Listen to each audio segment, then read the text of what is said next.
अस्सलाम वालेकुम students. Last time हमने प्रॉब्लम 1 तक किया था। ये बेल्ट्स वाले टॉपिक का, आपको अगर याद हो, ये प्रॉब्लम था हमारा। और अब इससे आगे चलते हैं, प्रॉब्लम 2 को देख लेते हैं। प्रॉब्लम की स्टेटमेंट देखते हैं। An open belt 100 millimetre wide की विड्थ दे दी है, कनेक्ट्स टू पुलीज, उनकी पैरेलल शाफ्ट्स हैं, सेंटर डिस्टेंस बता दिया है, the diameter of the larger pulley बता दिया है, स्मॉलर पुली का डाया भी मालूम है, coefficient of friction, maximum tension in the belt is limited to 14 newtons per millimetre width. अब ये जो है सिर्फ थोड़ी सी एक चीज़ नई इसमें आ गई है, क्योंकि अब तक हमने जो चीज़ इनकाउंटर की थी वो ये थी कि जाहिर है कि बेल्ट के अंदर एक टाइट साइड होगी, एक स्लैक साइड होगी, तो मैक्सिमम टेंशन जो है वो टाइट साइड में होगी। तो इस केस में वो न्यूटन्स या फोर्स की टर्म्स में नहीं दिया हुआ, बल्कि पर मिलीमीटर विड्थ में दिया हुआ है। और अगर आप ये देखें तो यहाँ पे उसकी विड्थ भी हमें बताई हुई है, 100 मिलीमीटर्स जो है वो इसकी इस बेल्ट की विड्थ बताई हुई है। तो हम इसका मतलब ये है कि मैक्सिमम टेंशन या T1 जो है वो हम निकाल सकते हैं आसानी से। अच्छा जी, if the larger pulley rotates at, उसकी N1 दे दिया है, find the maximum power that can be transmitted. इसको हम देख लेते हैं कि इसको सॉल्व कैसे करेंगे। सबसे पहले उसकी जो वो लीनियर वेलोसिटी है या पेरिफेरल वेलोसिटी है वो निकाल लेते हैं पाई डी एन ओवर 60 से। क्योंकि हमें लार्जर पुली का डायमीटर दिया हुआ है, तो इसलिए हम उसी की जो रोटेशनल स्पीड है वो भी हमें मालूम है, 120 आरपीएम। तो हम उसको इस्तेमाल कर लेंगे और वहाँ से हमें मालूम हो गया कि जो लीनियर वेलोसिटी है इस बेल्ट की वो 2.82 मीटर्स पर सेकेंड है। एंगल ऑफ कांटेक्ट देख लेते हैं। ओपन बेल्ट ड्राइव की बात हो रही है, तो हम इस चीज़ को, अगर आपको याद हो तो पहले इसको डिराइव भी कर चुके हैं। तो sine alpha equals R1 minus R2 upon x होता है। तो यहाँ ये डायमीटर की टर्म्स में लिया हुआ है, इट मेक्स नो डिफरेंस। तो हमने वो दोनों पुलिस का डाया ले लिया और सेंटर डिस्टेंस हमें मालूम है, प्रॉब्लम में बताया हुआ है कि 2.4 मीटर्स है। तो ये हमने इसको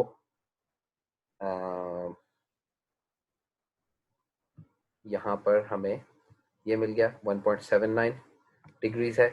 आपको याद होगा कि जो अल्फ़ा है वो हमें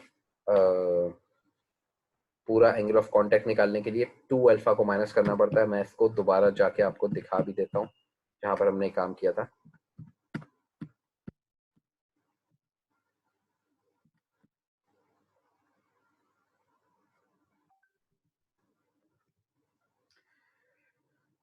ये आप देख रहे हैं कि ये अल्फ़ा है और तो जाहिर है कि ये भी अल्फ़ा होगा। तो एंगल ऑफ कांटेक्ट निकालने के लिए हमें 180 में से इसमें 2 अल्फ़ा आएगा। एक अल्फ़ा हमने निकाल लिया यहाँ से। here we are,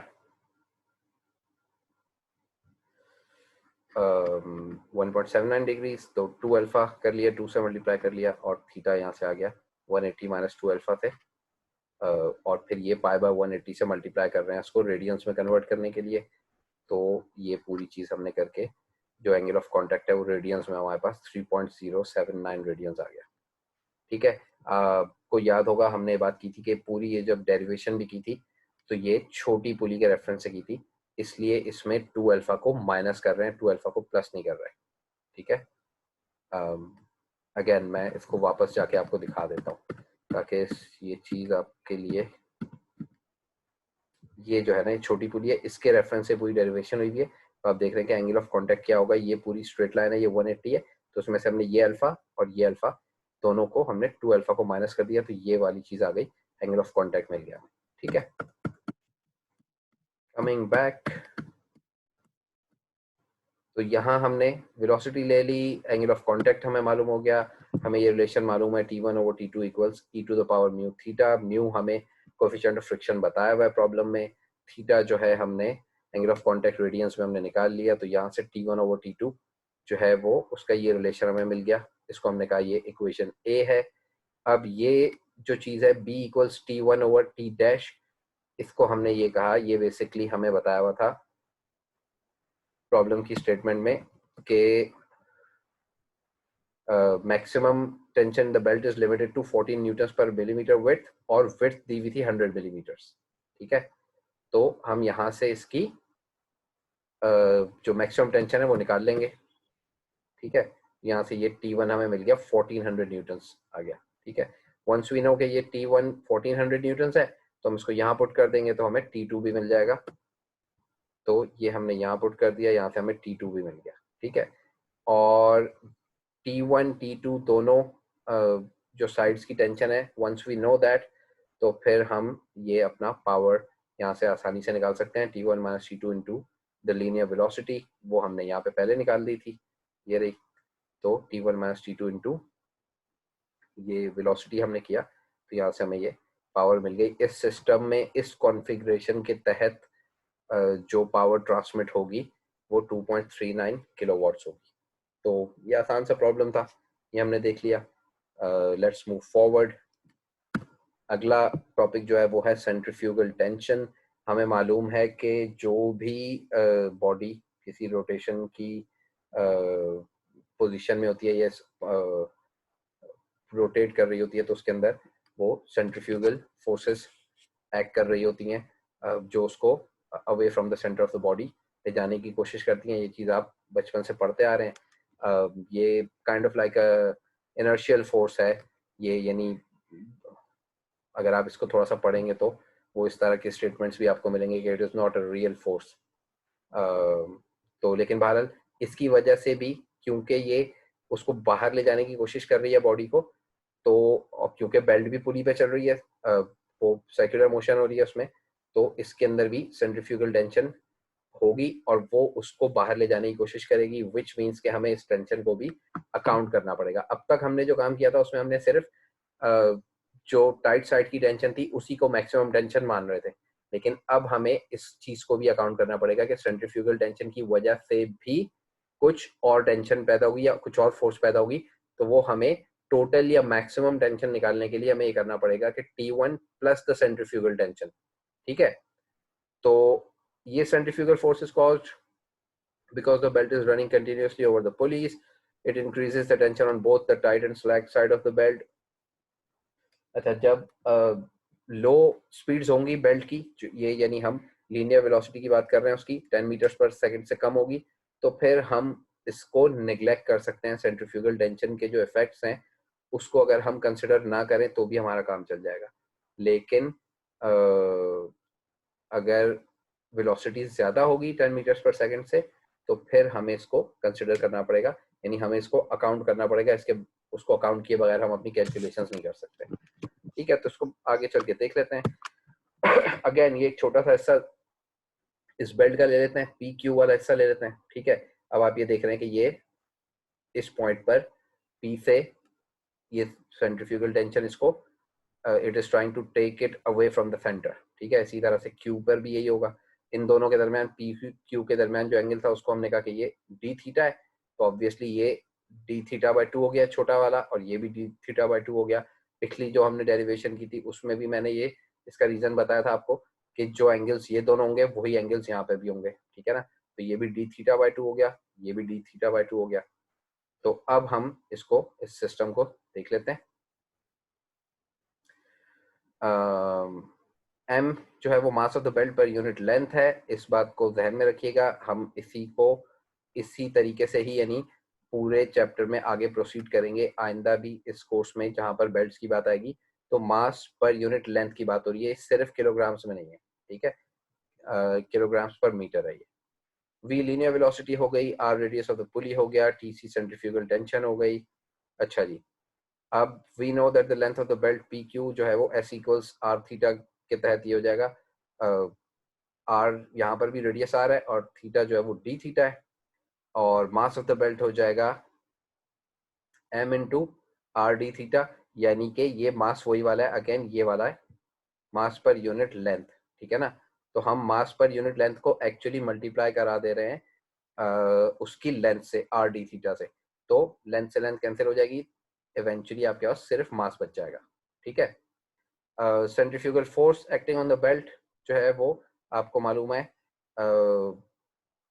के mass into V square over R होता है। M V square over R, ये आप बचपन से पढ़ते हुए आ रहे हैं। अब मास की जगह हमने ये रिप्लेस कर दिया, हमने यहाँ पर ये मालूम किया था अभी कि मास जो है वो इसके बराबर है एम आर डी थीटा। तो यहाँ मास की जगह हमने एम आर डी थीटा रख दिया into V square over R, R से आर कैंसिल हो गया, तो ये M D theta V square हो गया।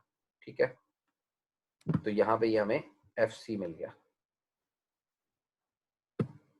अच्छा जी, centrifugal tension acting tangentially at P and Q keeps the belt in equilibrium. Now resolving the forces, हम ये काम पहले भी कर चुके हैं, इसी से मिलता जुलता। हॉरिजॉन्टली इनको रिजॉल्व कर लेते हैं फोर्सेस को। तो आप देख लें ज़रा, वापस मैं चले जाता हूँ यहाँ पर। हॉरिजॉन्टली रिजॉल्व करेंगे तो क्या आ जाएगा, एक एफ सी वाली पूरी फोर्स आ जाएगी और इसका कंपोनेंट आ जाएगा जो कि बनेगा T C into sine D theta by 2, और इसका भी जो हॉरिजॉन्टल कंपोनेंट होगा वो भी यही बनेगा T C into sine theta by 2। ठीक है, तो एक सेकंड में इसको ज़रा, here we go। तो T C sine D theta by 2 plus T C sine D theta by 2 equals F C, और एफ सी हमने अभी, हमें मालूम है कि M D theta V square के बराबर होता है। अगेन क्योंकि डी थीटा बहुत छोटा है तो वो स्मॉल एंगल अप्रोक्सीमेशन के तहत हमने ये किया कि साइन डी थीटा बाई 2 को डी थीटा बाई 2 कर दिया, इसको वापस ले जाके यहाँ पुट कर दें तो ये हो गया 2 T C D theta by 2 equals M D theta V square. ये दोनों आपस में कैंसिल हो जाएंगे, यहाँ से हमें मिल जाएगा T C equals M V square. ठीक है, तो यानी सेंट्रीफ्यूगल टेंशन इन चीज़ों के m इंटू वी स्क्वायर हो गया। Again I am reminding you guys, m जो है वो मास पर यूनिट लेंथ है यहाँ पर। ठीक है, तो when centrifugal tension is taken into account then total tension in the tight side क्या हो जाएगी, टोटल टेंशन हो जाएगी T1 प्लस टी सी। इसी तरह से total tension in the slack side जो हो जाएगी वो हो जाएगी T2 प्लस टी सी। ठीक है, दोनों साइड्स पे ये सेंट्रीफ्यूगल टेंशन ऐड करनी पड़ेगी हमें। और हमने अभी थोड़ी देर पहले बात की है कि सेंट्रीफ्यूगल टेंशन को उस वक्त कंसिडर करेंगे जब linear velocity 10 metres per second से ज़्यादा हो। ठीक है, तो अब इससे रिलेटेड एक प्रॉब्लम भी देख लेते हैं। प्रॉब्लम 3 है, leather belt 9 millimetre into 250 millimetre is use to drive a cast iron pulley. अच्छा जी, ये इसका क्रॉस सेक्शन दे दिया बेल्ट का हमें, जो पुली है उसका रेडियस दे दिया है, सॉरी डायमीटर दे दिया 900 मिलीमीटर्स, उसकी रोटेशनल स्पीड दे दी है 336 RPM. If the arc on the pulley is 120 degrees and the stress in the tight side is 2 megapascals, angle of contact दे दिया है और स्ट्रेस दे दिया आपको टाइट साइड में। ठीक है, फोर्स नहीं दी। Find the power capacity of the belt, the density of leather can be taken as 980 और कोफिशिएंट ऑफ फ्रिक्शन भी हमें बता दिया। ठीक है, तो अब हमें फाइंड द पावर कैपेसिटी, इसका मतलब यही है कि कितनी पावर ट्रांसमिट हो जाएगी इस सिस्टम से या इस कॉन्फ़िगरेशन से, तो उसको हम देख लेते हैं। अगेन लीनियर वेलोसिटी निकाल लेते हैं पाई डी एन ओवर 60 से। डायमीटर मालूम है, रोटेशनल स्पीड मालूम है हमें, तो वहां से हमें ये मालूम हो गया कि 15.8 मीटर्स पर सेकंड है which is greater than 10 metres per second. तो अब हमें ये सेंट्रीफ्यूगल टेंशन को अकाउंट करना पड़ेगा। Cross sectional area of the belt हमें दिया हुआ था 9 इंटू 250 मिलीमीटर्स, तो ये हमने इससे 2250 मिलीमीटर स्क्वायर ये इसका क्रॉस सेक्शनल एरिया भी निकाल लिया। ठीक है, इसको हम अभी आगे जाके यूज कर लेंगे। मैक्सिमम और total tension in the tight side of the belt, क्योंकि स्ट्रेस दी हुई थी यहाँ पर सवाल में, अगर आप देखेंगे यहाँ पर दी हुई थी कि maximum the stress in the tight side is 2 मेगापास्कल्स। तो अगर हम जो स्ट्रेस को उसके क्रॉस सेक्शनल एरिया से मल्टीप्लाई कर लेंगे तो बेसिकली क्या हो जाएगा, हमें वो फोर्स मिल जाएगी। ठीक है, स्ट्रेस दी हुई थी, क्रॉस सेक्शनल एरिया से मल्टीप्लाई कर लिया, तो ये आ गया आपका हमें टाइट साइड में जो मैक्सिमम टेंशन है वो मिल गई। ठीक है, आगे चलते हैं। We know that mass of the belt per metre length, कैसे निकलेगा भाई, मास को हमने क्या कर दिया, एरिया, इसको जरा देखें, area into length into density. Area into length से वॉल्यूम बन जाएगा और डेंसिटी जो है आपको मालूम है कि वो मास पर यूनिट वॉल्यूम होता है, तो वॉल्यूम से वॉल्यूम कैंसिल हो जाएगा, उससे ये हमें सिर्फ मास बच जाएगा। ठीक है, तो अब एरिया हमने यहाँ निकाला हुआ था, ठीक है, बी इंटू टी से, तो बी इंटू टी आ गया। लेंथ हमने, क्योंकि यहाँ पर ये आप देख रहे हैं कि पर मीटर लेंथ लिखा हुआ है, तो हमने इसको 1 ले लिया, यूनिट लेंथ ले ली, और डेंसिटी हमें प्रॉब्लम में बताई हुई थी बेल्ट के मटेरियल की 980 किलोग्राम्स पर मीटर क्यूब। तो ये यहाँ से हमने ये इन तमाम टर्म्स को मल्टीप्लाई करवा के आपस में इवेंचुअली हमें ये मास मिल गया इसका। ठीक है, आगे चलते हैं। सेंट्रीफ्यूगल टेंशन हमें मालूम है, मास इनटू वेलोसिटी स्क्वायर्ड। मास मालूम कर लिया हमने किलोग्राम पर मीटर्स में, और उसको हमने मल्टीप्लाई कर दिया वेलोसिटी से जो हमने पहले निकाली हुई थी 15.8। तो यहाँ से हमें सेंट्रीफ्यूगल टेंशन मिल गई। ठीक है, अब जो T1 है वो क्या हो जाएगा, T माइनस टी सी। ये जो यहाँ हमने T निकाला है ये मैक्सिमम टेंशन है इस सिस्टम की। ठीक है, और मैक्सिमम टेंशन हमने अभी पीछे बात ये की कि मैक्सिमम टेंशन क्या होगी, T1 प्लस टी सी होगी। ठीक है ना, तो जाहिर है हमने यहाँ पर जो चीज़ निकाली है that is your maximum tension, क्योंकि अलाउेबल स्ट्रेस के थ्रू निकाली है। तो ऑब्वियसली अलाउेबल स्ट्रेस के थ्रू जो फोर्स आएगी या जो टेंशन आएगी वो मैक्सिमम होगी, उससे ज़्यादा आप एक्सीड नहीं कर सकते। ठीक है, तो ये इसमें एक छोटी सी पॉइंट था जो जिसको कंसिडर करके आपको आगे चलना पड़ेगा कि यहाँ पे जो टेंशन निकाल रहे हैं आप वो मैक्सिमम टेंशन है। ठीक है, तो उसमें से हमने T1 निकालने के लिए क्या किया कि मैक्सिमम टेंशन में से सेंट्रीफ्यूगल टेंशन को माइनस कर दिया, तो हमें T1 मिल गया। ठीक है, अब हमें मालूम है अगेन वही वाला जो रिलेशन है T1 over T2 equals T to the power mu theta. अब हमें वो ये पूरी चीज़ मालूम है, इसके अंदर म्यू भी मालूम है, थीटा मालूम था, वो सवाल में दिया हुआ था यहाँ पर 120 डिग्रीज। तो इसको हमने कन्वर्ट करके डायरेक्ट लिख दिया है रेडियंस में। यहाँ से ये रिलेशन बन गया, T1 ओवर T2 आ गया। तो T1 क्योंकि हमें मालूम है तो यहाँ से हमने T2 मालूम कर लिया। और अब since we know T1 and T2 and the linear velocity, तो अब हम आसानी से अपना वो पावर जो डिलीवर हो रही है सिस्टम से वो निकाल सकते हैं। Power equals T1 minus T2 into velocity. यहाँ से ये हमें मिल गई इस पूरे सिस्टम की कैपेसिटी के कितनी पावर को इसके अंदर डिलीवर कर देगा।